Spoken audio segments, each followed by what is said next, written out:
The sun rose and set again and again. Sometimes the father came home, and sometimes he did not. Edward's ears became soggy, and he did not care. His sweater had almost completely unraveled, and it didn't bother him. He was hugged half to death, and it felt good. In the evening, at the hands of Bryce and at the ends of the twine, Edward danced and danced. 1 month passed, then 2, and then 3. Sarah Ruth got worse. In the 5th month, she refused to eat. And in the 6th month, she began to cough up blood. Her breathing became ragged and uncertain, as if she was trying to remember in between breaths what to do, what breathing was. "Breathe, honey," Bryce stood over her and said. "Breathe," thought Edward from deep inside the well of her arms. "Please, please breathe." Bryce stopped leaving the house.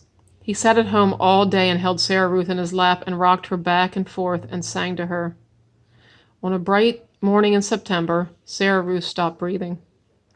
"Oh no," said Bryce. "Oh honey, take a little breath, please." Edward had fallen out of Sarah Ruth's arms the night before, and she had not asked for him again. So face down on the floor, arms over his head, Edward listened as Bryce wept. He listened as the father came home and shouted at Bryce. He listened as the father wept. There he is. "You can't cry," Bryce shouted. "You ain't got no right to cry. You never even loved her. You don't know nothing about love." "I loved her," said the father. "I loved her." "I loved her too," thought Edward. "I loved her, and now she is gone. How can this be?" he wondered. How could he bear to live in a world without Sarah Ruth?